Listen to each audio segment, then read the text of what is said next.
या न्यूज बुलेटिनचे सहप्रायोजक आहेत गोकुळ.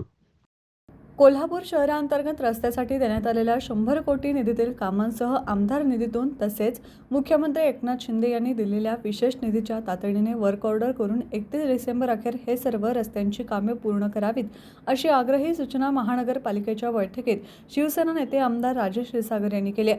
प्रशासक के मंजुलक्ष्मी तसेच उपायुक्त रविकांत अडसू यांच्यासह विविध पदाधिकारी ठेकेदार यावेळी उपस्थित होते. शहरातील कचरा उठावासाठी योग्य नियोजन लावावे. आठवडाभर कचरा उठावाचे नियोजन पूर्णपणे बिघडल्याच्या तक्रारी मोठ्या प्रमाणात आलेल्या आहेत. कचरा उठाव यंत्रणा अत्यंत वाईट परिस्थितीत आहेत. हे चित्र त्वरित बदलावे अशी अपेक्षा त्यांनी आग्रहाने उपस्थित केली आहे. बुधवार पेठेत युवकांसाठी चांगले ग्राउंड उपलब्ध व्हावे. गांधी मैदानाची उर्वरित कामं पूर्ण करावीत. लाईन बाजारमधील हॉकी स्टेडियमसाठी प्रशासनाने लक्ष घालावे.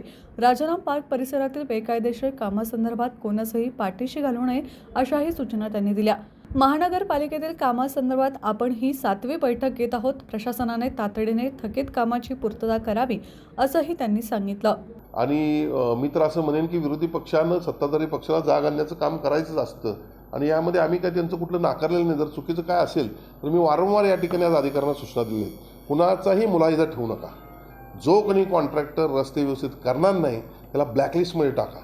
कारण होतंय काय, मी हा पण उल्लेख केला मगाशी, यार किती खायचं ते पोट फुगेल. आता पोट फुगून फुटेल तरीसुद्धा तुम्हाला त्याचं काय वाटत नाही. लोकांचे जे काही रस्त्यांमुळं अडचणी होत आहेत, मुलं मुली आमच्या काही महिला मुलांना घेऊन जात असतात, गाड्यावरून पडतात. अरे आपली काही समाजाप्रती जबाबदारी आहे का नाही. आणि म्हणून ह्या सगळ्या गोष्टींची आज या ठिकाणी सूचना दिलेली आहे. निश्चितपणे लवकरच सगळे रस्ते सुस्थितीत राहतील अशी मला खात्री आहे.